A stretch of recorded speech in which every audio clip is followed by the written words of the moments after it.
فرماتے ہیں انما حرم علیکم المیتۃ والدم ولحم الخنزیر، اللہ نے تو صرف مردار کو، خون کو اور سور کے گوشت کو حرام قرار دیا ہے، وما اہل لغیر اللہ بھی، اسی طرح اس جانور کو حرام قرار دیا ہے جس پر اللہ کے علاوہ کا نام لیا جائے۔ تو یہ جو چیزیں تم نے حرام کر دی ہیں یہ کہاں سے آ گئیں؟ اس آیت کی میں پہلے بھی تفصیل بیان کر چکا ہوں کہ آج بہت سے مذہبی اسکالرز ایسے ہیں جو فقہ پراپر پڑھا نہیں ہوتا، احادیث پراپر پڑھی نہیں ہوتی اور قرآن کی آیتوں کی تفسیریں پھر غلط سلط کرتے رہتے ہیں بیٹھ کے۔ وہ کہتے ہیں دیکھو اس آیت میں اللہ نے فرمایا کہ انما کا معنی ہوتا ہے صرف، اللہ نے تو صرف مردار کو اور خون کو اور سور کے گوشت کو حرام قرار دیا ہے، یا اس جانور کو جس پر غیر اللہ کا نام لیا جائے۔ تو کہتے ہیں ان مولویوں نے پتہ نہیں اور بہت ساری چیزیں حرام کر دی ہیں، بلی بھی حرام کر دی اور گدھا بھی حرام کر دیا اور فلانی چیز بھی حرام کر دی اور فلانی بھی حرام کر دی۔ تو خوب سمجھ لیں اس آیت کا مطلب یہ جو حصر ہے نا کہ صرف، اس کو کہتے ہیں حصر اضافی۔ حصر اضافی کا مطلب ہوتا ہے جو بات چل رہی ہے نا اس کے لحاظ سے صرف کہا گیا ہے۔ تو بات یہ چل رہی ہے گویا اللہ تعالیٰ مشرکین کو بتا رہے ہیں کچھ چیزیں تو تم پہلے سے حرام سمجھتے ہو، کتا بلی کو تو تم ویسے ہی حرام سمجھتے ہو، ہم اس سے بات ہی نہیں کر رہے۔ جن چیزوں میں بحث چل رہی ہے نا، جن چیزوں میں بحث چل رہی ہے کہ ایک حلال جانور ہے، بتوں کے نام پہ چھوڑ کے تم نے اس کو اپنی طرف سے حرام کر دیا، تو یہ تو تمہارا حرام کردہ ہے۔ تو جن جانوروں کی بات چل رہی ہے نا ان میں صرف یہ والے حرام ہیں، باقی کتا بلی کی تو ہم یہاں بات ہی نہیں کر رہے، وہ تو تم بھی حرام سمجھتے ہو، ہم بھی حرام سمجھتے ہیں۔ وہ تو ابراہیم علیہ السلام کے ادیان میں ابراہیم علیہ السلام سے اس کی حرمت چلی آ رہی ہے اور یہود و نصارہ بھی اس کو حرام سمجھتے ہیں، گویا اس سے بحث ہی نہیں ہو رہی ہے۔ تو یہاں صرف کا مطلب وہ چیزیں جو ہماری موضوع بحث ہیں ان میں سے صرف یہ چیزیں حرام ہیں، وہ حرام نہیں ہے جن کو تم کر رہے ہو، یہ مفہوم ہے آیت کا۔ تو اس کا مطلب یہ نہیں ہے کہ گدھا کا چونکہ اس میں ذکر نہیں ہے لہذا گدھا بھی حلال ہو گیا، اور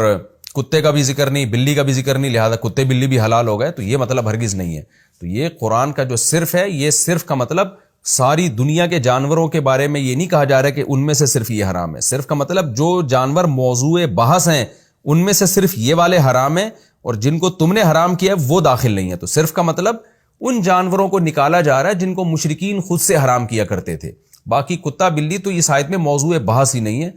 وہ تو ویسے ہی حرام ہے۔ وہ تو اجماع پوری امت کا، اور احادیث میں سے یہ بات ثابت ہے کہ ہر وہ جانور جو پنجوں سے شکار کرتا ہے، جو درندے ہیں، وہ تمام کے تمام اللہ نے ہم پر حرام کیے۔ فَمَنِ اضْطُرَّ، اللہ فرماتے ہیں ہاں جو مجبور ہو جائے، غیر باغین، بشرطے کہ وہ طالب نہ ہو، یعنی طالب لذت نہ ہو، مزے لینے کے لیے نہ کھا رہا ہو، ولا عادن، اور حد سے تجاوز بھی نہ کرے، کھائے بھی اتنا جتنا جان بچانے کے لیے ضروری ہے۔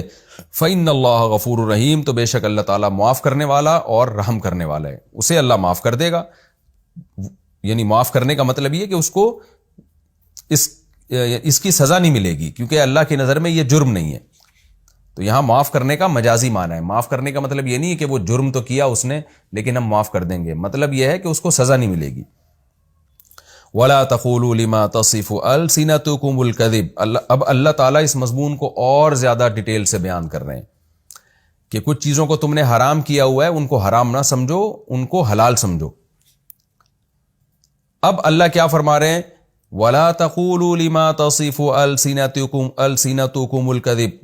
ان چیزوں کے بارے میں جن میں تمہاری زبانیں جھوٹ بول رہی ہیں ان کے بارے میں یہ مت کہا کرو کہ یہ حلال ہے یہ حرام ہے۔ یعنی اللہ نے پہلے ہی بتا دیا کہ جب تم ان چیزوں کے بارے میں تبصرہ کرتے ہو کہ یہ حلال ہے یہ حرام ہے تو تمہاری زبانیں جھوٹ بول رہی ہوتی ہیں۔ تو یہ جن چیزوں کے بارے میں تمہاری زبانیں جھوٹ بولتی ہیں نا،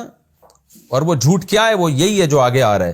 کہ خود سے یہ فیصلہ مت کیا کرو کہ یہ حلال ہے اور یہ حرام ہے، بلکہ حلال و حرام کرنا یہ صرف اللہ کو اس کا رائٹ ہے، اللہ کو حق ہے۔ اس کا نتیجہ کیا نکلے گا؟ لِتَفْتَرُوا عَلَى اللَّهِ الْكَذِبَ، پھر تم اللہ پہ جھوٹ باندھو گے۔ اس میں بھی اللہ نے بتا دیا کہ خود سے کسی چیز کا فیصلہ کر کے حلال یا حرام قرار دے دینا جبکہ آپ کے پاس اس کی کوئی شرعی دلیل موجود نہیں ہے تو یہ عمل بھی بہت بڑا جرم ہے، نہ حلال کہہ سکتے ہیں نہ حرام۔ میں آج کل لوگوں کی مینٹل لیول کی بات کروں جو یوٹیوبرز آج کل مجتہد بنے ہوئے ہیں، میرا ایک بیان آیا، میں نے اس میں بتایا کہ امام ابو حنیفہ کے نزدیک صرف سمندر کی مچھلی حلال ہے، مچھلی کے علاوہ سمندر اور پانی کی جتنی مخلوق ہے وہ سب امام ابو حنیفہ کے نزدیک حرام ہے۔ مکروہ تحریمی کا مطلب حرام ہی ہوتا ہے، یعنی حرام کے قریب قریب۔ تو قریب قریب اس لیے کہا کہ کیونکہ فقہا کا اختلاف ہے نا، تو اس لیے ہلکا لفظ استعمال کیا جاتا ہے جب کوئی مسئلہ اختلافی ہوتا ہے۔ تو بعض لوگوں نے میرے خلاف ایک وہ ریکارڈ کیا اور مجھ پہ طنز کیا کہ قرآن تو کہہ رہا ہے کہ اپنی طرف سے چیزوں کو حلال و حرام مت کرو، اور دیکھو یہ لوگ اندھے مقلد ہیں اور انہوں نے اپنی طرف سے